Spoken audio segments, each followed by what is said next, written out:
Warmest regards and heartfelt thanks to you, sir.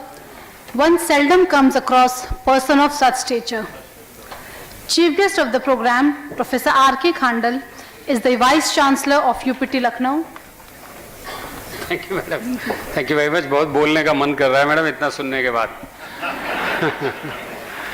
परम आदरणीय professor Satish Singh ji, thank you very much. आपको already Ram की उपाधि मिल गई है, आप ऐसे कर्म कर रहे हो, बहुत अच्छे, थैंक यू वेरी मच। उनके छोटे भाई Lakshman professor MP Singh ji, doctor MP Singh ji, बहुत बहुत धन्यवाद। आपने मुझे पर्सनली दिल्ली आके बुलाया, उसके बाद अपने भतीजे को भेज के फिर दोबारा से रीइंफोर्स किया इनविटेशन, और मैं बड़ा धन्य हुआ। थैंक यू वेरी मच शरद जी, आप स्पेशली लखनऊ से इस प्रोग्राम के लिए आए, बहुत बहुत धन्यवाद। और सबसे ज़्यादा धन्यवाद आपके ससुर महोदय का, श्री अनिल कुमार सिंह जी गोप। भाई साहब आप रियली छा गए हो, थैंक यू वेरी मच। और आपकी छत्र छाया में मेरा एज ए वाइस चांसलर लालन पोषण हो रहा है, थैंक यू वेरी मच। सामने विराजमान बहुत बड़े बड़े श्रद्धेय जन, जिनमें से त्रिपाठी जी एक हैं, बाकी सबके मैं नाम नहीं जानता हूं, बट नाम ज्यादा इंपॉर्टेंट नहीं है। अभी बताया है प्रोफेसर साहब ने, हमारे वाइस चांसलर साहब ने, आत्माएं इंपॉर्टेंट हैं, नाम इंपॉर्टेंट नहीं है। उन सब आत्माओं को मैं नमन करता हूं। वो सारे हमारे प्राचार्य, प्रधानाचार्य और सारे शिक्षक गण और सारे विद्यार्थी, उन सबका मैं अभिवादन करता हूं इस अवसर पर। Thank you very much for being there and for being so nice for this function, thank you very much. I thank Pallavi madam for giving me an opportunity without wasting much time in elaborating my biodata, and also I thank Professor Krishna Kant Bajpayee ji, who all the way took the trouble of coming to the airport and bringing me here, and Harish ji, who is the driver of the car, इतना ध्यान से लेके आए मुझे, बहुत बढ़िया तरीके से लेके आए।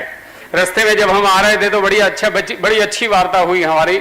उन्होंने पहले मुझे एक क्वेश्चन कहा कि पिछली बार देखिए साहब ये फोटो है, ये मैगजीन है, आप देखिए इसको। तो मैगजीन में देखते हुए, उनका मैगजीन पे ज्यादा वो नहीं था, दो चीजों पे ध्यान था।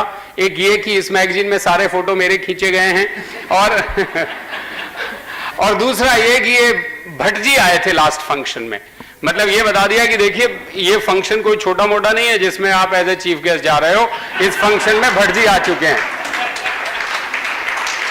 तो मैंने पूछा वाजपेयी जी से, वाजपेयी जी बताइए मुझे क्या कहना है। तो बोला सर आपको क्या कहूं, आप तो खुद ही इतना कहते रहते हैं, लोग सब बात करते रहते हैं आपकी, आप कुछ भी कह देते हैं। तो मैंने कहा यार मैं कुछ भी ना कह दूं, इसलिए पूछ रहा हूं क्या कहूं। तो बोले साहब मैं तो एक बात बताना चाहता हूं। लास्ट टाइम भट्ट जी से मैंने पूछा कि भट्ट जी आप ये बताइए कि आपका स्पिरिचुअलिटी से क्या समझते हैं आप स्पिरिचुअलिटी के बारे में। तो भट्ट जी का जो उत्तर था वो उनको बड़ा प्रभावित किया, और वो जो उन्होंने मुझे बात बताई उससे मैं बड़ा प्रेरित हुआ। और thank you very much Vajpayee ji. तो जो प्रश्न था भट्ट जी को, तो भट्ट जी ने उसका उत्तर दिया कि स्पिरिचुअल लोग वो होते हैं जिनके साथ बैठ के कोई भी छोटा सा प्राणी भी अपने आप को महान समझे, वो स्पिरिचुअल लोग होते हैं। Thank you very much Vajpayee ji, आपने मुझे इंस्पायर किया ये भट्ट जी का उत्तर बताने का एक इंपॉर्टेंट प्रश्न पर। Thank you very much professor Jha. I really enjoyed listening to you. Last time I met you for the first time, you began the discourse with the Sanskrit shlok. You are really a great Pandit, and I am really excited. That day itself I wanted that I should come again for the Adharshila. आपने मुझे नहीं बुलाया क्यों?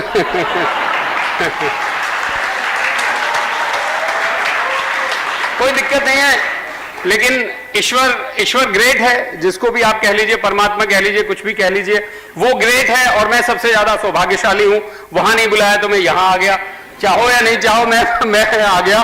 Thank you very much Jha ji, बहुत अच्छा आपने पूरा विवरण दिया, आपने पूरा ग्रोथ पाथ समझाया, मुझे बहुत अच्छा लगा।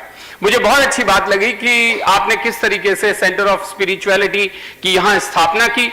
आप देखिए जब बात करते हैं हम विवेकानंद जी की, हम बात करते हैं बड़े बड़े लोगों की, हमें यह देखना चाहिए उनके पीछे कौन था।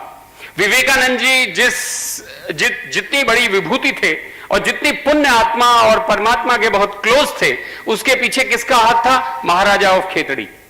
तो आज जो स्पिरिचुअलिटी की बात हो रही है, आज जो बड़े बड़े विद्वान और जो सब यहाँ मंचासीन है और इतने अच्छे अच्छे भाषण देके हमको सबने ज्ञान दिया, उसके पीछे किसका हाथ है? एसके सिंह जी का, MP सिंह जी का, शरद सिंह जी का, अनिल सिंह जी का और ये सारे चौहानों सिंह परिवार का। Thank you very much. आप इसके आपको सबको हम सबका आशीर्वाद मिल गया।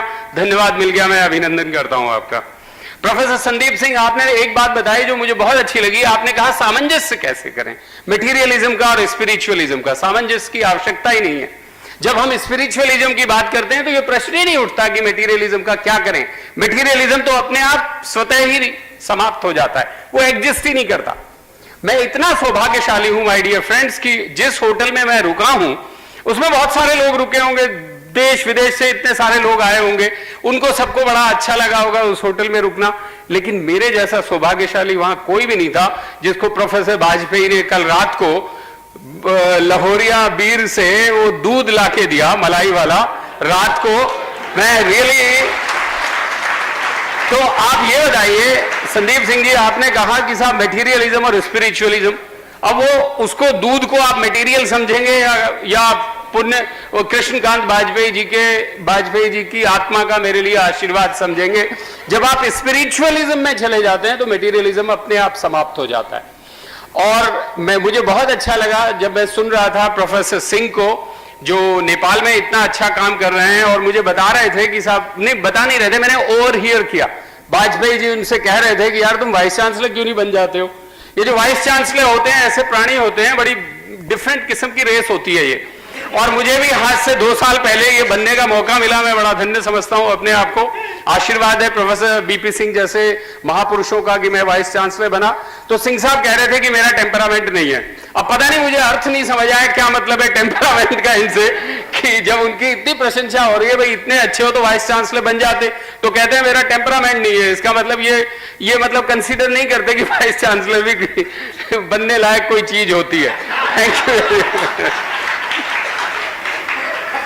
सिंह साहब की बात सुन के मुझे बहुत अच्छा लगा। सिंह साहब ने इतनी अच्छी अच्छी बातें बताई और प्रॉक्टर भी रह चुके हैं बनारस हिंदू यूनिवर्सिटी के। अभी जो देख के हमें बड़ा अजीब लग रहा है जो बनारस हिंदू यूनिवर्सिटी में हो रहा है, बड़ा, जब बीपी सिंह जी बता रहे थे कि देखिए मदन मोहन मालवीय जी ने इसलिए बनारस हिंदू यूनिवर्सिटी की स्थापना नहीं की थी जो आज हो रहा है। लेकिन क्या करें, ये कलयुग है और भारत को इस सबका ईश्वर का सबसे बड़ा आशीर्वाद है। देखिए हमेशा सारे ईश्वर यही पैदा हुए और यहां बनारस के आसपास ही पैदा हुए। यूपी में देखिए भगवान कृष्ण भी यही हुए द्वापर में, और राम भी यही हुए सतयुग में, और कबीर भी हुए, तुलसी भी हुए। और मुझे एमपी सिंह जी कल रात को बता के गए कि साहब ये मोदी जी बड़े तेज आदमी हैं। मैंने कहा कैसे? बोले साहब देखिए इन्होंने बताया कि लक्ष्मीबाई भी यही पैदा हुई थी। बोले हमें पता ही नहीं था है, तो बोले इनके नाम से घाट है, हमें तो पता ही नहीं था कि लक्ष्मी जी भी यहाँ पैदा हुई थी। उनकी मूर्ति को कोई पूछता ही नहीं था। अब तो देखिए वहां खूब कमाई होगी, लोग वहां जाया करेंगे मूर्ति पे लक्ष्मीबाई की। अच्छा, फिर मेरे को लखनऊ से कॉल आया, तो वो बोले अच्छा साहब आप, एक सज्जन हमारे बड़े शुभचिंतक हैं, उन्होंने कहा अच्छा आप स्पिरिचुअलिटी कॉन्फ्रेंस में जा रहे हो, आप एक चीज का ध्यान रखना, बनारस ही वो जगह है जहां पे बुद्धों का, बौद्धिक स्कॉलर्स का और शंकराचार्य जी का वाद विवाद हुआ था। जब ये बात हुई कि सनातन सुप्रीम है या बुद्ध धर्म सुप्रीम है, तो उनकी बहस चली, और बोले 7 दिन और 7 रात बहस चली। तो मैंने कहा यार ऐसी बहस यहां ना हो जाए एसएमएस में स्पिरिचुअलिटी कॉन्फ्रेंस में। बट कहने का मतलब यह है कि ये इतना महत्वपूर्ण स्थान है बनारस, इतना महत्वपूर्ण प्रदेश है यूपी, और 125 करोड़ भारतीय कलयुग में होना, इसका मतलब पाप की पराकाष्ठा है यहां पे। आप देखिए कि 125 करोड़ भारतीय कलयुग में एक जगह पे हो, इसका मतलब भगवान जल्दी आने वाले हैं। तो जब बीपी सिंह जी ने कहा कि कुछ वर्षों बाद ये कहा जाएगा कि मोदी जी ऐसे थे, मोदी जी, तो लग रहा है कि दूसरे विवेकानंद आ गए हैं और शायद भगवान का भी रूप आ गया है। मैं ऐसा सोचता हूं, आत्मीय स्तर पर, भौतिक स्तर पर नहीं। थैंक यू वेरी मच इस सब पूरे ज्ञान के लिए, मुझे बड़ा अच्छा लगा। जब मैं लास्ट टाइम झांसी में प्रोफेसर वाजपेयी जी से मिला तो मैं बड़ा प्रभावित हुआ, और इन्होंने बहुत अच्छी बात बताई कि आजकल तो लोग क्या हैं, प्लेगियरिज्म करते हैं, एक की सुन के दूसरे को आगे प्रोपेगेट कर रहे हैं। तो मैं अंदर से बड़ा, मेरे को वो गिल्टी कॉन्शियस हो रहा था, क्योंकि लास्ट टाइम मैंने इनका भाषण सुना, इन्होंने बात बताई कि आत्मा का आविष्कार सबसे बड़ा आविष्कार है। इनफैक्ट मेरा भी यही विचार था, और मैं इसके बारे में चिंतन भी करता था कि आत्मा, मैं कई बार ये सोचता था कि हमारे पूर्वजों को ये कैसे पता कि साहब 84 लाख योनियां हैं, उन्होंने 83 लाख 99 क्यों नहीं बताया, 85 लाख क्यों नहीं बताया? ऐसी क्या उन्होंने मतलब इतनी डिस्कवरी की कि 84 लाख योनियां? तब जब मैंने इनको सुना और इन्होंने कहा कि आत्मा का आविष्कार सबसे बड़ा आविष्कार है और उसको पता नहीं millions billions and trillions Nobel prize दे दें तब भी वो आविष्कार कम पड़ेगा, उस नोबेल प्राइज को वो मैच नहीं कर पाएगा, आविष्कार उससे ऊपर रहेगा। तब से मेरी ये इच्छा थी कि वाजपेयी जी से फिर उनके सानिध्य में बैठने का मौका मिले, फिर मिलने का मौका मिले।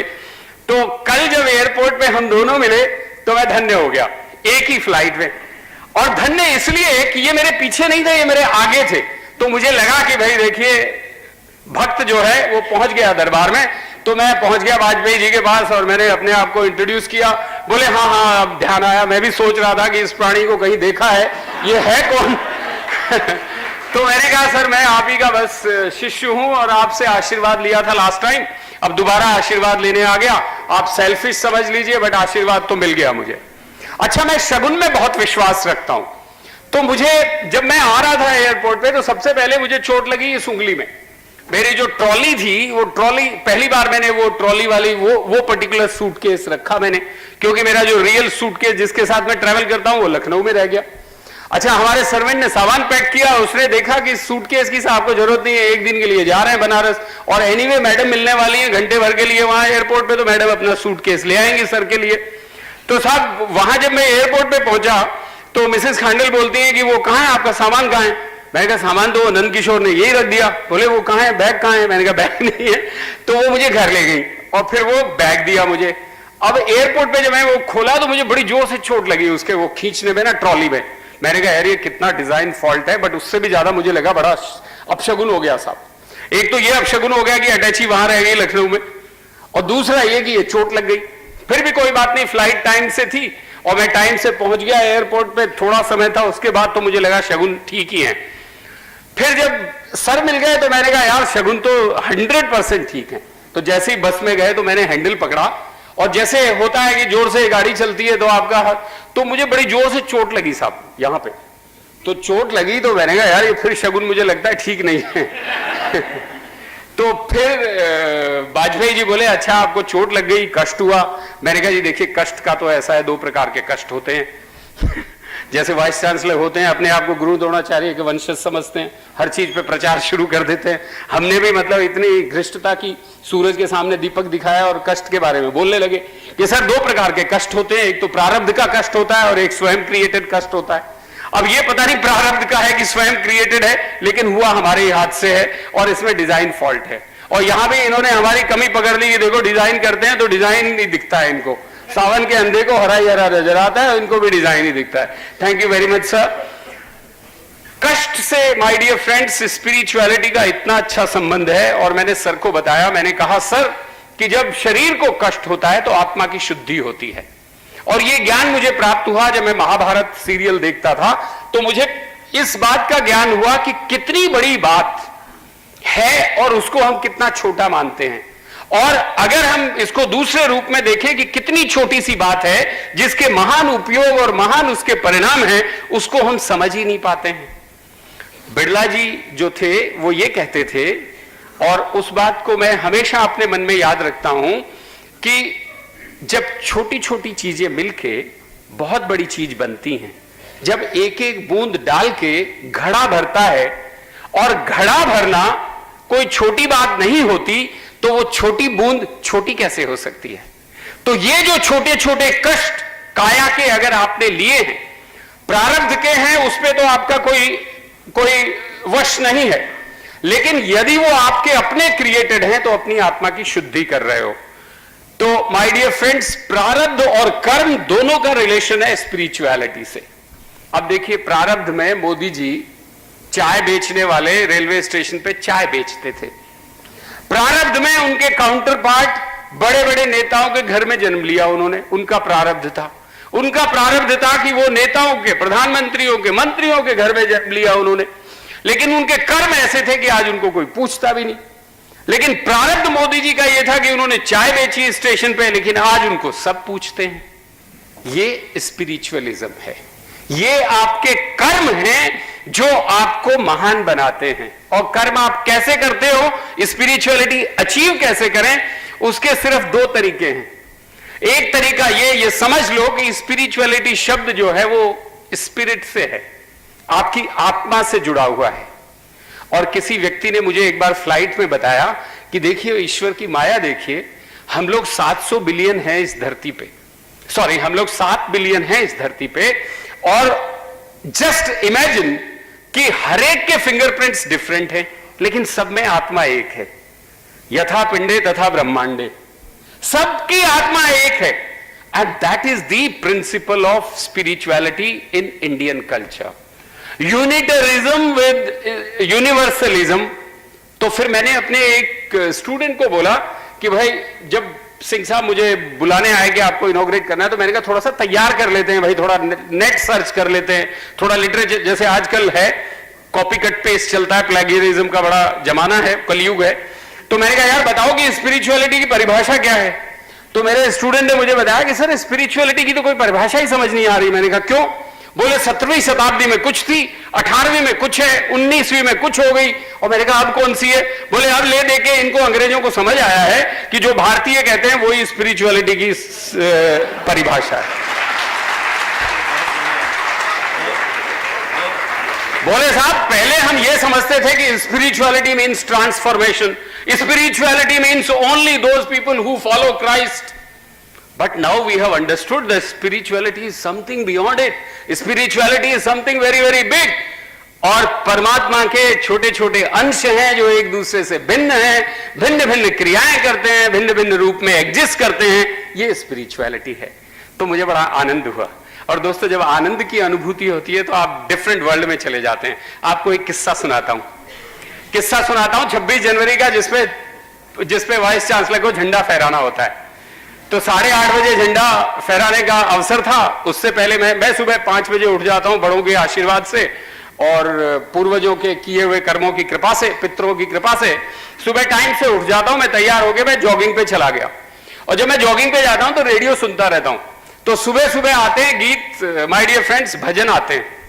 तो मैं जॉब कर रहा था और भजन आ रहे थे। आपसे शेयर करता हूं कि स्पिरिचुअलिटी का कैसे संबंध है आत्मा से और कैसे संबंध है शरीर से। शरीर साकार है, हमें पता है, अभी बड़े बड़े लोगों ने बताया ये साकार है, और आत्मा जो है वो निराकार है, वो दिखती नहीं है, साकार नहीं है, हमें दिखती नहीं है, बिकॉज वो इतनी महान है, वो दिखती नहीं, वो एग्जिस्ट करती है in all parts of our body. तो साहब पहला भजन था, पायो जी मैंने राम रतन धन पायो, वस्तु अमोलक दी मेरे सतगुरु, कर कृपा अपनायो, पायो जी मैंने राम रतन धन पायो। तो मेरी एक स्पीड थी जॉगिंग में, और फिर बीच में अगला भजन आ गया, ठुमक चलत रामचंद्र बाजत पैजनिया, ठुमक चलत रामचंद्र, और मेरी स्पीड ऑटोमेटिकली बढ़ गई। मैंने कहा ये क्या हुआ यार, मैं थोड़ी रामचंद्र हूं और ठुमक तो रामचंद्र चल रहे हैं। तो आप देखिए दोस्तों किस तरीके से हमारे भाव बदलते हैं। देखिए ये अंतर है जीवों में और निर्जीवों में कि हम भाव से प्रभावित होते हैं। मैं हमेशा इस बात का मानने वाला हूं कि जहां भाव होता है वहां प्रभाव होता है। अब इसका स्पिरिचुअलिटी से क्या मतलब? इसका स्पिरिचुअलिटी से यह मतलब, देखिए जब रक्षाबंधन आता है और जब रेडियो पे गाना सुनते हो आप, बहना ने भाई की कलाई पे प्यार बांधा है, तो एकदम से आपकी आंखों में आंसू आ जाते हैं अगर आपकी बहन दूर हो।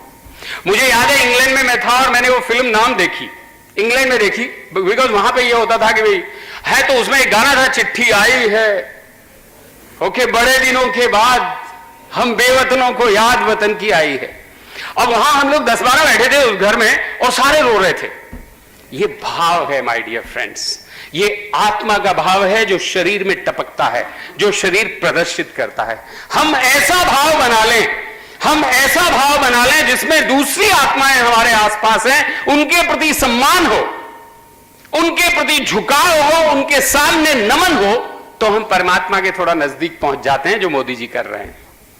जब आप ऐसी चेष्टा करते हैं तो आपको अवश्य ईश्वर का आशीर्वाद मिलता है। और आत्मा के बाद अगर कोई और डिस्कवरी इंडियन साइंटिस्ट ने और हमारे पूर्वजों ने की तो वो है आशीर्वाद की। वो एक बहुत बड़े स्वामी हैं, वो उनका मेरे ऊपर आशीर्वाद है, जैसे बड़े लोगों का आज आशीर्वाद मिला।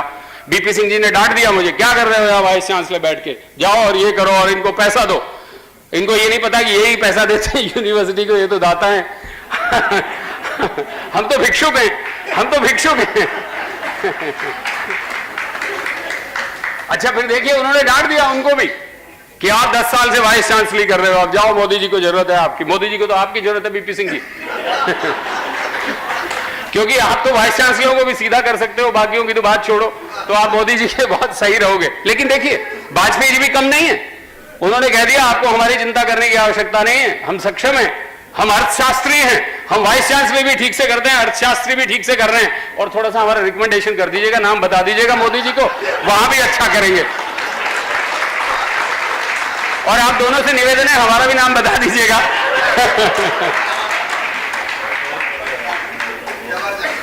तो माय डियर फ्रेंड्स, मैं आपको बता रहा था कि जो आत्माएं हैं वो हम देखते हैं कहां पे और देख कहां रहे हैं। हम आत्मा देख रहे हैं, हम आत्मा देख रहे हैं मैनेजिंग डायरेक्टर में, हम आत्मा देख रहे हैं चेयरमैन में, लेकिन आत्मा बहुत पुण्य आत्मा अवेलेबल है, वो भंगी में, वो माली में, वो किसी और जाति में, उन सब में वो आत्मा है, आपके सर्वेंट में वो आत्मा, आप उसको एज ए सर्वेंट देख रहे हो। अभी देखिए बताया वाजपेयी जी ने कि गुजरात में बहन कहते हैं, भाई कहते हैं, हम कोई भी उसका लेबल नहीं लगाते कि ये सर्वेंट है, ऑफिसर है। जिस दिन ये बात समझ आ जाएगी कि सारी आत्माएं एग्जिस्ट कर रही हैं जिनका बहुत इंपॉर्टेंस है, और ईच आत्मा is equally important as you are, तो ऑटोमेटिकली आपके भाव बदल जाएंगे। अब देखिए वो भाव की बात बताऊं मैं आपको। एक गाना आ रहा था, मैं जिंदगी का साथ निभाता चला गया, फिक्र को धुएं में उड़ाता चला गया, तो मेरी एक स्पीड थी जॉगिंग में। और फिर दूसरा गाना आया कि दूसरा गाना ऐसा था, बड़ा रोमांटिक गाना था, जिसमें रोमांटिक गाना नहीं हो सकता क्या वाइस चांसलर के लिए?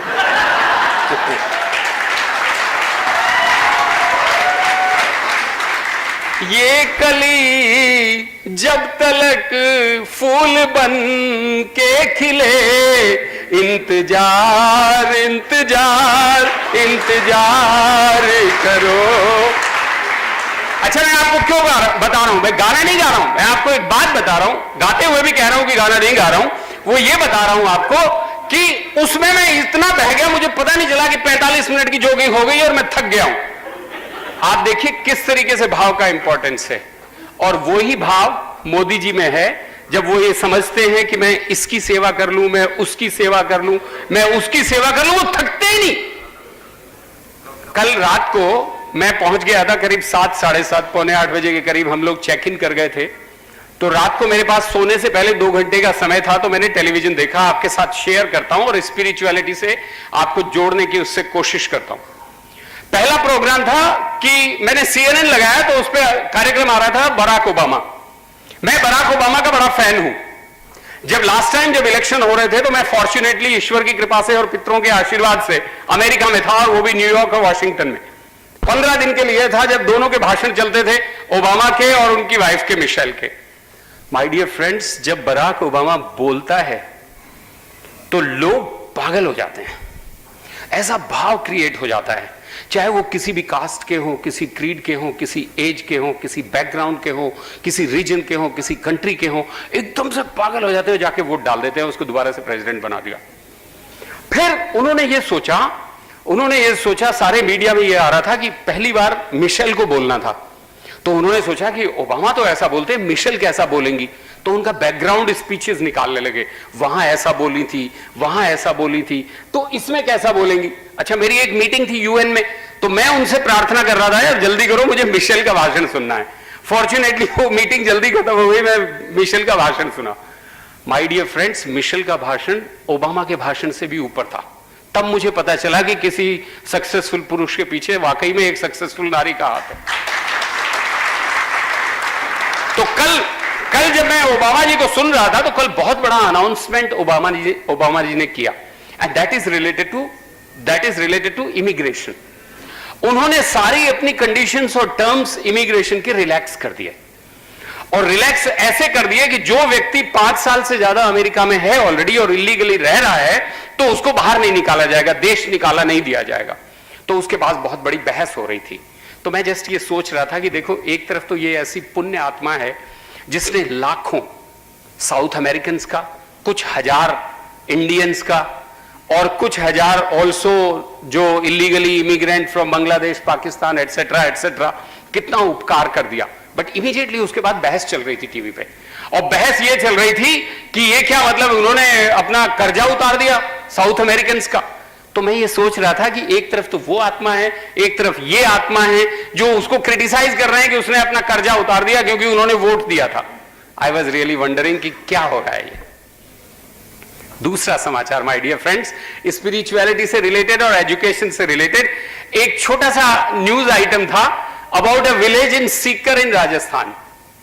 पता नहीं आप में से कितने लोगों ने उसको देखा होगा या नहीं देखा होगा। तो एक टीचर है, प्रिंसिपल है, राजस्थान में एक कॉलेज है, और उस कॉलेज में 80 गांव के बच्चे पढ़ते हैं। 80 गांव के बच्चे पढ़ते हैं, और वो कॉलेज एक ऐसा कॉलेज, मैडम हमारी बात सुन लो, आप कोई बात, आपसे बात करने आए हैं, फिर पता नहीं कब भगवान टाइम दे नहीं दे आपसे मिलने का, ये अवसर है, इसको यूज करते हैं। ओके, तो 80 गांव के छात्र वहां पढ़ते हैं। तो साहब वो इतना अच्छा पढ़ाते हैं, सुबह 7 बजे कॉलेज शुरू होता है और रात को 8 बजे बंद होता है। तो उन्होंने, गांव वालों ने मिलके 1 साल की 2 साल की परफॉर्मेंस के बाद सबने विचार किया और उन्होंने कहा कि इस प्रिंसिपल ने अपना सब कुछ यहां समर्पित किया है। देखिए यहां सभा में बात आई कि समर्पण करने वाले ही नेता होते हैं, वो ही प्रबंधन कर सकते हैं। मुझे नहीं मालूम कैसे होता है, लेकिन ये उदाहरण शायद आपको बता दे कैसे होता है। गांव वालों ने, सारों ने इकट्ठे करके ये सोचा कि इस व्यक्ति ने हमारे बच्चों को, यहां के छात्रों को इतनी उच्च श्रेणी का पहुंचाया है, हम भी इसके लिए कुछ करें। तो उसके लिए बहुत बढ़िया कार खरीद के उसको गिफ्ट में दे दी। तो आप कह रहे थे मेटीरियलिज्म और स्पिरिचुअलिज्म का बैलेंस बिल्कुल परफेक्ट बैलेंस था। उसको नहीं मिलनी चाहिए थी कार, मिलनी चाहिए थी ना कार। ये थोड़ी है कि भाई हम तो बिल्कुल आत्मीय हैं, हमें कार का कोई मतलब ही नहीं। उसको घर बना के दे दिया और एक पत्र साइन कर दिया कि अगले 50 सालों तक आपके घर की मेंटेनेंस भी हमारे 80 गांव वालों की पंचायतें करेंगी। Can you imagine? तो कृष्णकांत वाजपेयी जी मुझे रास्ते में बोले सर ये बताइए कि पाठशाला कैसी हो। मैं बहुत पाठशालाएं विजिट करके आया हूं और बड़ा ही मैं एक बिल्कुल एक ऐसी, हमारे जो सर हैं वो भक्त हैं इनके, एमपी सिंह जी के। हमारे जो सर हैं वो इतने अच्छे अच्छे अवसर देते हैं सीखने का, हम एक ऐसा क्रिएट करना चाहते हैं। तो पता नहीं मेरे मुंह से कैसे शब्द निकल गए। मैंने कहा यार पढ़ाना मत, अगर कोई भी पाठशाला खोलो ना, पढ़ाना मत। बोला क्या मतलब सर? मैंने कहा जहां पढ़ाई की बात आती है ना, वहीं सारा स्टैंडर्ड डाउन हो जाता है एजुकेशन का। बोले कैसे सर? मैंने कहा आप बताइए, आपका 1 साल का बच्चा है, आप उसे पढ़ाते हो कि कैसे चलना चाहिए? उसे फिजिक्स पढ़ाते हो, बेटा चलना कैसे चाहिए, उसे चल के दिखाते हो, उसे चलवाते हो, उसे चलना सिखाते हो। सिखाओ, जिस दिन सिखाओगे पढ़ना गौण होगा, सिखाना मुख्य होगा, अपने आप एजुकेशन का लेवल बढ़ जाएगा और आत्मीय लेवल पे हम चीजें करेंगे। किसी आदमी को, किसी व्यक्ति को आप ड्राइविंग का मैनुअल दे दो कि लो भैया ये मैनुअल पढ़ो, और आप मैनुअल पढ़ लिया, एग्जाम पास कर लिया, A ग्रेड में पास कर लिया, फिर कहो ये चाबी और ये गाड़ी। अगर वो एक गाड़ी स्टार्ट करके भी दिखा दे, और अगर स्टार्ट कर दी तो भिड़ा देगा एकदम से, वो बिल्कुल ड्राइविंग नहीं कर सकता। लेकिन उसको साथ बिठा के अगर ड्राइविंग करा दोगे तो एकदम हो जाएगा। हमारे महान आत्माएं जो बैठी हैं मंचासीन, प्रोफेसर बीपी सिंह और प्रोफेसर वाजपेयी जैसे लोगों से आप अपने विद्यार्थियों को समय टाइम एंड अगेन अगर मिलवा दिया करें तो अपने आप सब कुछ सही हो जाएगा माय डियर फ्रेंड्स। तीसरी न्यूज थी जो टेलीविजन पे मैंने देखी, 2 मैंने बता दी है, एक ओबामा जी की और एक ये तीसरी थी मुंगेर योग संस्थान के ऊपर आ रही थी। तो उसके ऊपर वो इंटरव्यू लिया जा रहा था उनका, और मुंगेर के वो जो प्रधानाचार्य हैं, बहुत बड़ा योग केंद्र है, तो उन्होंने बताया कि स्वामी जी आप ये बताइए कि क्या योग से सारी, आपने देखी थी सर वो योग की? बिल्कुल, निरंजनानंद जी। तो उनसे पूछा गया कि आप बताइए कि क्या कैंसर की बीमारी का इलाज हो सकता है? आप मानते हैं कि क्या योग में इसका इलाज है? तो मुझे उनका उत्तर बड़ा अच्छा लगा और आपसे शेयर करना चाहता हूं, शायद आपको भी अच्छा लगे। अच्छा लगेगा तो थोड़ा तालियां बजा देना ताकि आपका ब्लड प्रेशर डाउन आ जाएगा, क्योंकि ताली बजाने से ब्लड प्रेशर कंट्रोल रहता है, कोलेस्ट्रॉल भी ठीक रहता है और ट्राइग्लिसराइड भी ठीक रहते हैं। तो दिन में जब भी अवसर मिले ताली बजाने का सोचना चाहिए कि कब ताली बजाएं। ताली बजाने से प्रसन्नता आती है मुंह पे। तो उनका उत्तर ये था कि महानुभाव आपका प्रश्न बड़ा उत्तम है और बड़ा ही रियली प्रशंसनीय है, किंतु मेरा उत्तर बड़ा अजीब सा है। वो ये है कि मुझे नहीं पता कि योग से बीमारियां ठीक होती हैं कि नहीं होती। मुझे नहीं पता कि योग भयंकर बीमारियों का उपचार है कि नहीं, लेकिन मुझे इतना पता है कि मेरे यहां बहुत सारे कैंसर पेशेंट्स आए हैं जिनको बोल दिया डॉक्टर्स ने कि आप इतने महीने जियोगे, वो कई साल से यहीं रह रहे हैं आश्रम में। मुझे इतना पता है, मैं ये नहीं कह सकता कि उपचार हो सकता है कि नहीं हो सकता। मैं इतना भी कह सकता हूं, इतना भी आपको बता सकता हूं कि योग से उनका रक्तचाप बड़ा संयमित हो जाता है, बड़ा संयत हो जाता है। प्राण का प्रवाह उनके शरीर में बड़ा अद्भुत तरीके से होता है, और वो कहते हैं वायु प्राण है। तो जब वो प्राणायाम करते हैं भिन्न भिन्न तरीके के, तो उनके पूरे शरीर में प्राण का पूरा जो प्रवाह है वो इस प्रकार से होता है कि उनमें जीने की लालसा आ जाती है। तो शायद हो सकता है कि वो जीने की लालसा आने से और वो उत्साह आने से जो ब्लड का सर्कुलेशन होता है, और तीसरी बात, जो सारे अंग जब योग होता है तो एक सामंजस्य में काम करते हैं। जैसे अभी आपको बात बताई कि mind, body and soul they should work in harmony. जब वो एक सामंजस्य में काम करते हैं तो हो सकता है कि कुछ उनका जो बैड इफेक्ट है कैंसर सेल्स का, वो खत्म हो जाता होगा। इसीलिए वो महीनों जीने वाले लोग यहां सालों से जिंदा हैं और यहां अच्छा योग कर रहे हैं। तो मुझे नहीं मालूम योग के क्या फायदे हैं। तो माय डियर फ्रेंड्स, ये 3 प्रोग्राम मैंने वहां रात को देखे, तो मैंने सोचा आपको बताऊंगा कि स्पिरिचुअलिटी का कहां इससे कनेक्शन है। हमेशा मैं अपने छात्रों से कहता हूं कि जीवन में 2 चीजें बहुत इंपॉर्टेंट हैं साकार रूप में। एक होता है सेंटर ऑफ मास और एक होता है सेंटर ऑफ ग्रेविटी। और हर चीज इस धरा पर एक पर्टिकुलर पर्पज से डिजाइन की गई है। जैसे आप वॉशिंग मशीन डिजाइन करते हो, ये माइक डिजाइन करते हो, फैन डिजाइन करते हो, आपका डिजाइन क्राइटेरिया है, डिजाइन बेसिस है। इसी प्रकार से भगवान ने मानव जाति को भी इसी तरह से डिजाइन किया है। ओके? और जब हम उस डिजाइन के हिसाब से नहीं करते हैं, पूरा का पूरा गड़बड़ हो जाता है, और जब हम उस डिजाइन के हिसाब से करते हैं सब सही रहता है। तो एक होता है सेंटर ऑफ मास और एक होता है सेंटर ऑफ ग्रेविटी, और ईश्वर ने दोनों का बैलेंस हमारे नेवल पे दिया है। यहां पे नाभि में इन दोनों का बैलेंस है। अब गड़बड़ कहां होती है? सेंटर ऑफ मास और सेंटर ऑफ ग्रेविटी जब भिन्न भिन्न जगह पे होते हैं तो हम अच्छे खासे चलते हुए भी गिर जाते हैं। जो बाकी लोग चलते, आपने देखा होगा आम आदमी ठोकर खा के गिर जाता है और गिरने के बाद बड़ी चोट लगती है। आप देखिए जो यौगिक बॉडी होती है ना, उसको चोट नहीं लगती गिरने पे। वो गिरता है, उसको चोट ही नहीं लगती। ये नहीं कि उसके ऊपर क्यों नहीं लगती, क्योंकि वो बॉडी में सेंटर ऑफ मास और सेंटर ऑफ ग्रेविटी का बैलेंस एक पॉइंट पे इतना फिक्स है कि स्ट्रेस एक साथ पूरी बॉडी में ट्रांसफर हो जाता है, तो हड्डी वड्डी टूटती नहीं उसकी, यौगिक बॉडी की। जो अयोगिक बॉडी है वो इमीडिएटली पता चला जी उसको रॉड लग रही है, उसको कुछ ऑपरेशन हो रहा है। कहने का मतलब यह है जीवन में हमें यह ध्यान रखना चाहिए सेंटर ऑफ मास और सेंटर ऑफ ग्रेविटी एक पॉइंट पे हो, और आत्मीय स्तर पर centre of soul also should be there.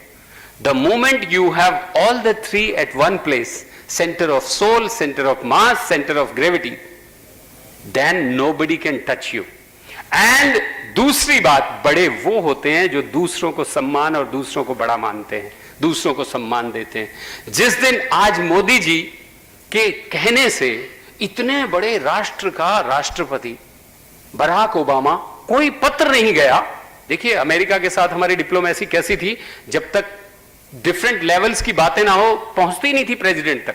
पहले अंडर सेक्रेटरी लेवल पे, फिर सेक्रेटरी लेवल पे, फिर ऊपर, उनसे भी ऊपर जो सलाहकार लेवल पे उनके सीनेट के लोग हैं, और फिर प्रेसिडेंट के पास पहुंचती थी। यहां कैसे हुआ? मोदी जी वहां गए, उन्होंने अब्राहम लिंकन की स्टैच्यू दिखाई और उन्होंने कहा आप तो इस लायक हैं कि आप हमारे यहां 26 जनवरी पे राजपथ पे बैठो आके, और हम आपको प्रदर्शनी दिखाएंगे, 26 जनवरी की झांकी दिखाएंगे। तो बराक ओबामा बोले अच्छा ऐसा भी होता है आपके यहाँ? बोले जी हर साल होता है। बोले तो पिछली बार कब गया था हमारा प्रेसिडेंट? बोले जी पिछले सालों में कभी नहीं गया, जब से हम आजाद हुए हैं, जब से हमारा 1950 से कभी नहीं गया। बोले ऐसा क्यों? तो बोले कि पहले मोदी बना ही नहीं प्राइम मिनिस्टर, अभी बनाए, तो अब आएंगे आप। और देखिए ये बात कल मैं देख रहा था, न्यूज आइटम थी, वो फॉरेन मिनिस्टर का जो स्पोक्स पर्सन है वो बता रहा था कि उनकी आपस में बात हुई, अनौपचारिक बात हुई, और मोदी जी ने ट्वीट किया, उन्होंने ट्वीट पे ही एक्सेप्ट कर लिया, और प्रेसिडेंट ओबामा आ रहे हैं। My dear friends, my dear friends, फिर मैंने दूसरी न्यूज पढ़ी आज के अखबार में कि मोदी जी, वो तो बताए लक्ष्मीबाई जी का कि उनके जो लक्ष्मीबाई के जो वकील थे वो ऑस्ट्रेलियन ओरिजिन के थे। एक और बात पता चली कि मोदी जी जब अबॉट से मिले ऑस्ट्रेलिया में तो उन्होंने एक पेंटिंग भेंट की उनको। पता नहीं आपको कितने लोगों को मालूम है ये बात। उन्होंने एक पेंटिंग भेंट की और वो पेंटिंग एक आदिवासी भारतीयों की है जो महाराष्ट्र में पाए जाते हैं, कोस्टल पे। और महाराष्ट्र में पाए जाने वाले आदिवासी वो हैं वर्ली आदिवासी, और वो पेंटिंग उनको ऑस्ट्रेलॉइड भी बोलते हैं, और ये वर्ड ऑस्ट्रेलिया उन्हीं से निकला है, ऑस्ट्रेलॉइड। और तब मैं अपने आप को कोरिलेट करता हूं, मैं कई बार ये प्रश्न पूछता हूं कि ये भारतीय संस्कृति यहां ही क्यों सीमित है, ये पूरे विश्व में क्यों नहीं है। तो जब जब मैं बाहर गया मुझे पाया कि ये तो पूरे विश्व में थी, इसको पूरी कोशिश की खत्म करने की। और इसीलिए मुझे आज बहुत दुख होता है जब हमारे सुप्रीम कोर्ट में वो मुकदमा रजिस्टर एक्सेप्ट हो जाता है जिसमें मां बाप बच्चों के ये कहते हैं कि संस्कृत नहीं, हमारे बच्चे जर्मन पढ़ेंगे। कितने दुर्भाग्य की बात है, कितने दुर्भाग्य की बात है। आप साउथ अमेरिका में चले जाइए, आपको हर साउथ अमेरिकन ऐसा लगेगा जैसे इंडियंस हैं। हमारे यहां की इंडियन लेडीज अगर साउथ अमेरिका में चली जाएं तो उनको वो ये समझेंगे कि ये साउथ अमेरिकन लेडीज हैं। और अगर साउथ अमेरिकन यहां आ जाएं तो हम लोग उनसे हिंदी में बात करेंगे जैसे वो हमारे ही भाई हैं, बट एक्चुअली वो साउथ अमेरिकन हैं। पूरा साउथ अमेरिका, पूरा लैटिन अमेरिका, नॉर्थ अमेरिका में सारे जिनको हम रेड इंडियंस कहते हैं, वो कोलंबस बेवकूफ नहीं था, कोलंबस बेवकूफ नहीं था, उसने उनको रेड इंडियंस कहा। वो एक्चुअल में इंडियंस थे, हमारे ही भाई थे वो। और वो बीच में ये इतिहास कोई बताता नहीं, ये इतिहास बताता नहीं। ये बताएंगे कौन? वही जिनको संस्कृत आती है, जो संस्कृत के ज्ञानी है। संस्कृत की तो एजुकेशन ही नहीं करने देंगे हम। जब सूर्य नमस्कार की बात आती है तो हम कहते हैं हम तो सूर्य नमस्कार करेंगे ही नहीं, ये तो भगवीकरण है। तो माय डियर फ्रेंड्स, ये संस्कृति, ये स्पिरिचुअलिज्म इस इंडिया में प्लीज फॉर गॉड सेक पनपाओ। और एसके सिंह जी, एमपी सिंह जी, आप जो कर रहे हो बहुत बड़ा साधुवाद का काम है। बच्चों में वो शिक्षा दो। आशीर्वाद एक ऐसी डिस्कवरी है जिसको साइंटिस्ट सिफर नहीं कर सके। वो बड़े हो ही नहीं सकते जिनके पास आशीर्वाद ना हो। मैं आज इस स्टेज पे आपके सामने इसलिए खड़ा हूं और मेरा कनेक्शन सीधा हनुमान जी से इसलिए है क्योंकि मेरे ऊपर बड़ों का आशीर्वाद है। अगर आशीर्वाद नहीं है तो आपका कोई डेजिग्नेशन नहीं है, कोई अस्तित्व नहीं है। जिनके स्वामी विवेकानंद के ऊपर पता नहीं कितने कितने बड़े लोगों के आशीर्वाद थे, और वही मोदी जी के ऊपर है। और आशीर्वाद के ऊपर मैं बताता हूं आपको, एक स्वामी जी के मैं पैर छू रहा था तो स्वामी जी ने भी मेरे पैर छुए। मैंने कहा स्वामी जी आप ये क्या कर रहे हैं? तो उन्होंने फिर मुझे बताया, समझाया कि हमारे शास्त्रों में ये लिखा है कि पैर छूने की क्रिया आत्माओं का मिलन होता है और आत्मा की उम्र नहीं होती। हमारे यहां संस्कारों में लिखा है कि कन्या के पैर छूते हैं क्योंकि आत्मा की उम्र नहीं होती। आत्मा तो एजलेस होती है, ये तो बॉडी की उम्र होती है। पैर आप मेरी बॉडी के छू रहे हैं, मेरी आत्मा के छू रहे हैं। अगर मेरी आत्मा के छू रहे हैं तो मैं भी पैर आपकी आत्मा के छू रहा हूं। हमारी आत्माओं का चरणों में मिलन हो गया और एक दूसरे को आशीर्वाद मिल गया। मुझे इतना बड़ा ज्ञान मिला माय डियर फ्रेंड्स, कितनी बड़ी स्पिरिचुअलिटी है हमारी। इसीलिए हमारा डीएनए सुप्रीम है। हमारे यहां पेट्रोल नहीं, हमारे यहां गैस नहीं। लोग कहते हैं जी ये गरीब देश है। जिन जिन के यहां पेट्रोल और गैस है उनका दिमाग खाली है, पूरा वैक्यूम है। वहां यहीं से लोग जाके पेट्रोल निकालते हैं, उनको पता भी नहीं पेट्रोल है। हम लोग तो ज्ञानी हैं, हम लोग तो ज्ञानी हैं। पायो जी मैंने राम रतन धन पायो। और आप देखिए भाव की बात, जब वो 26 जनवरी का जब जॉगिंग का कार्यक्रम खत्म होने वाला था तब तक वो देशभक्ति के गाने आ गए थे। मेरा रंग दे बसंती चोला, मेरा रंग दे।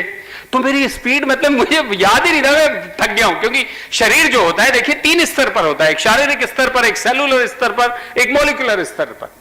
मॉलिक्यूलर स्तर पर आत्मा से बड़ा क्लोज होता है। आप देखिए किस तरीके की प्यास लगती है। आप कभी सोचना, कभी अपने शरीर को देखना, ऑब्जर्व करना, स्टडी करना और उसको एनालाइज करना। शरीर में 3 तरीके की प्यास होती है। पहली प्यास होती है शारीरिक स्तर पर, दूसरी प्यास होती है सेलुलर स्तर पर और तीसरी प्यास होती है मॉलिक्यूलर स्तर पर। और मॉलिक्यूलर स्तर वाली प्यास सीधी आत्मा से जाती है। तो जो लोग आत्मीय प्यास बुझाते हैं, जैसे महात्मा बुद्ध को खीर खिला दी, उनकी आत्मा को खीर खिलाई। कितने दिन उन्होंने शारीरिक व्रत किया, कष्ट पहुंचाया, तब उनकी आत्मा की शुद्धि। और 1 मिनट में ऐसा ज्ञान, 1 सेकंड में ऐसा ज्ञान, जैसे चुटकी बजा के झा साहब कह रहे थे चलिए कार्यक्रम शुरू किया जाए, ऐसे 1 सेकंड में उसमें ज्ञान की प्राप्ति हो गई। माय डियर फ्रेंड्स, ऐसे ज्ञान की प्राप्ति होती रहे। हमारी इस यंग जनरेशन में, इस जनरेशन को बड़े बड़े महानुभावों का जो आज मंचासीन है, जो सामने बैठे हैं, इन सब का आशीर्वाद मिलता रहे। ये अपने पितरों का ध्यान रखें और भविष्य में पितरों की सेवा रूपी भाव के साथ जिएं और इस धरा पर इतना लंबा समय ना हो कि एक युग में ही भगवान हो, बीच बीच में आते रहें और कलयुग से हम जल्दी से जल्दी सतयुग में पहुंच जाएं और यूपी टेक्निकल यूनिवर्सिटी का उद्धार जो एसएमएस इंस्टीट्यूशंस जैसे इंस्टीट्यूशंस कर रहे हैं, मैं आपको बधाई देता हूं कि आपको 29 तारीख को बहुत बड़ा नेशनल एजुकेशन अवार्ड मिल रहा है एमपी सिंह जी।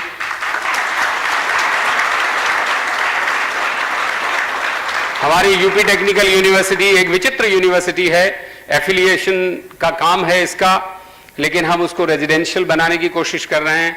मेरा सिर्फ यही प्रयास रहा है पिछले 2.25 साल में कि आप लोगों की सेवा करने का, आपको मान देने का, क्योंकि मैंने हमेशा ये माना है कि अगर मैं आपको मान दूंगा तो आप मुझे कंधे पे बिठाओगे। जब बच्चे माँ बाप का सम्मान करते हैं तो माँ बाप बच्चों को कंधे पे बिठाते हैं। अगर एक वाइस चांसलर अपने एफिलिएटेड इंस्टीट्यूट्स के कंधों पे बैठने लायक बन जाए, इसका मैंने प्रयास किया है। आज का जो अवसर आपने मुझे दिया, इसके लिए बहुत बहुत एक बार फिर से धन्यवाद। और महान विभूतियों ने जिन्होंने मुझे आशीर्वाद दिया, उनका मैं नमन करता हूं। Thank you very much. All the best. Long live.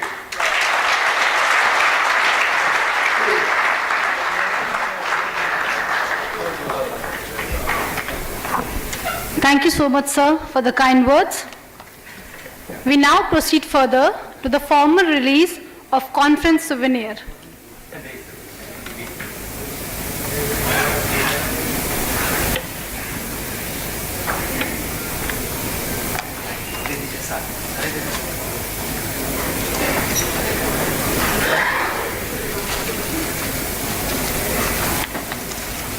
ये एमपी सिंह जी ऊपर आ जाइए, एसके सिंह जी आप भी आ जाइए ऊपर, अनिल सिंह जी आप भी आ जाइए, थोड़ा हमारे कहने से आ जाइए सर ग्रुप फोटो में। आ जाइए सर जी, आइए फोटो हो जाएगी सर, पास आ जाते हैं, इधर आ जाइए, इधर साइड में आ जाइए और दे दीजिए, कॉपियाँ दे दीजिए इसको भी। इधर उधर खड़े हो दोनों सब भी एक साथ नहीं, ठीक रहेगा, बिल्कुल ठीक है। ये कॉपी ले लीजिए सर, थोड़ा पीछे से लीजिए, सारी सबकी एक साथ आ जाए और ये पेपर में कोशिश करिएगा ये वाली फोटो आए।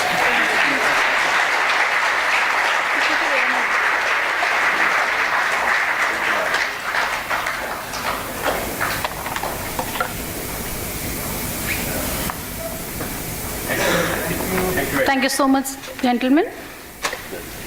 Since we have galaxy of intellectuals here with us right now, we grab the opportunity to release our journal Computing Trends as well. अभी आप चलेंगे, अभी एक और जर्नल सुनना है, ऊपर आइए सर, दो और है। ऊपर आइए, ऊपर आइए। देखिए ये अवसर होते हैं, वाजपेयी जी एक साथ में होते हो, बीपी सिंह जी भी हो, एसके सिंह जी भी हो, ये भी Today, on this auspicious occasion, let us announce the formal release of the journal management site as well, which is now in 11th year and is globally active, globally available online through UGC's InflipNet. चलिए sir,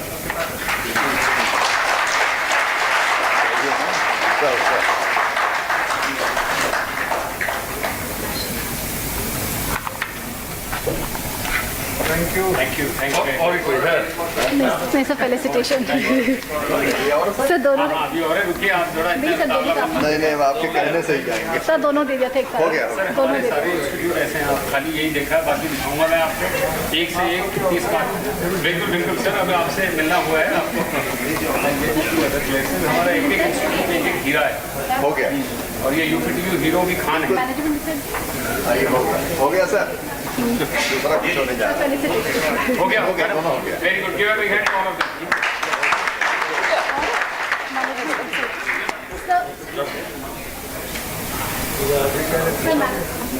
Maggi ये दूसरी आ गई, बताओ ये सही है। हो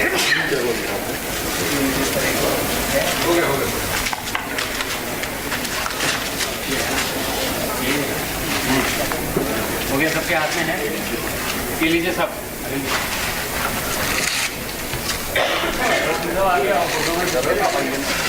आगे आइए।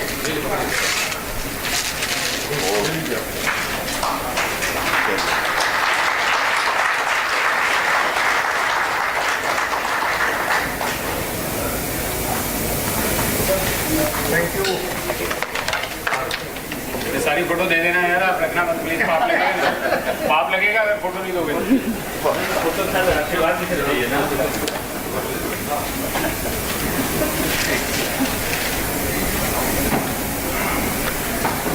And now it's time to express our gratitude. Now I request Director Sir to felicitate Professor R.K. Khandal with memento and shawl.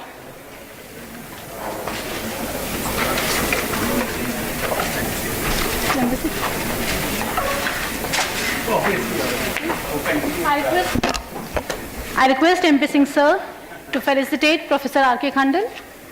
वो एसके सिंह जी कहाँ हैं? आप आइए साहब, आपके साथ फोटो लेना बाद में। ये आखिरी अवसर है, बाद में हम वाइस चांसलर रहे ना रहे, ये हमको रहना। अभी बोल दिया सिंह साहब ने कि क्या कर रहे हो वाइस चांसलर, बड़े काम करो। सब बहुत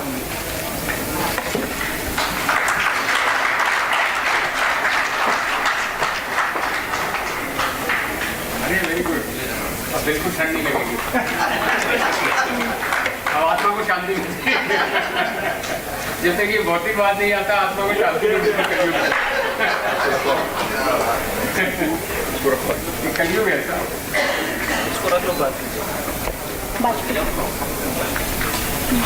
Now I request MP Singh Sir to felicitate Professor A.D.N. Vajpayee.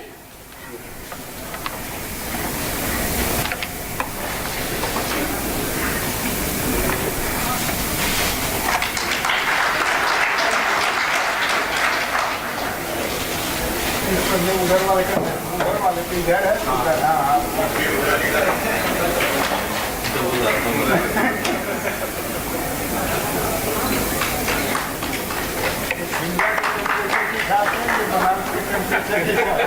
Professor B.P. Singh.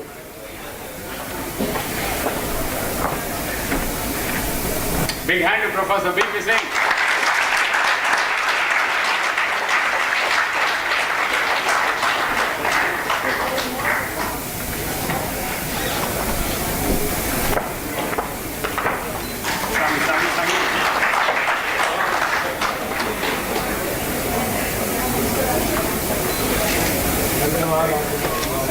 Professor S.K. Singh.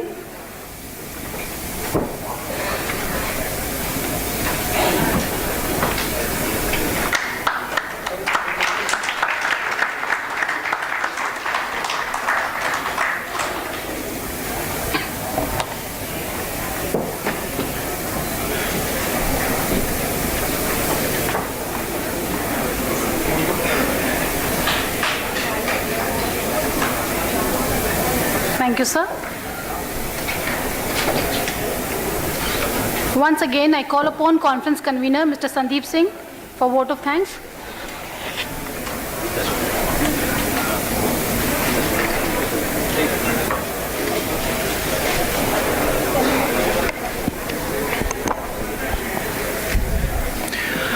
So now time has come to express thankfulness to all the dignitaries who have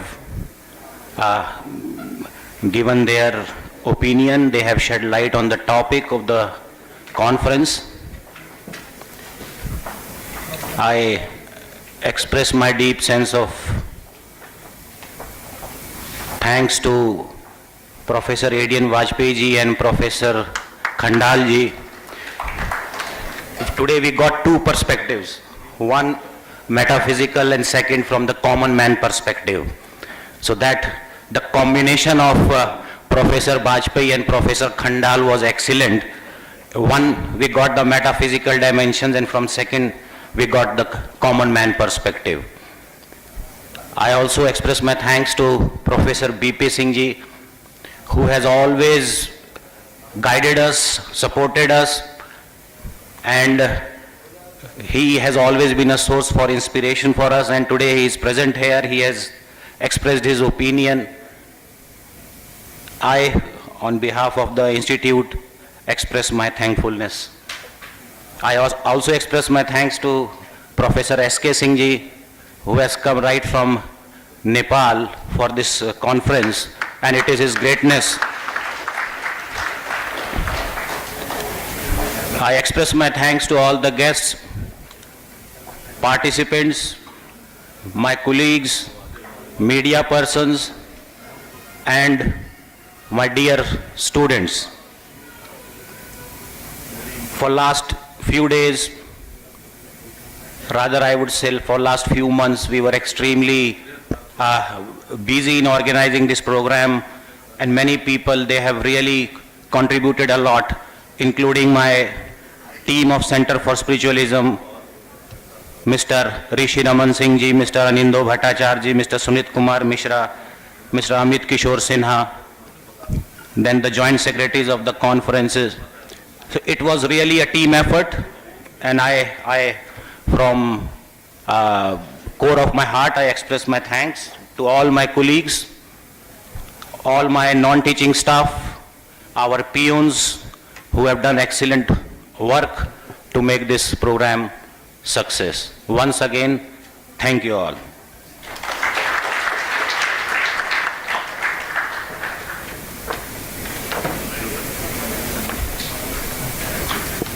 Thank you so much, sir. There will be a short 10 minutes break now, and plenary session will begin after 10 minutes. Hope you all have great time and spiritual food for thought and soul in this conference. Good day.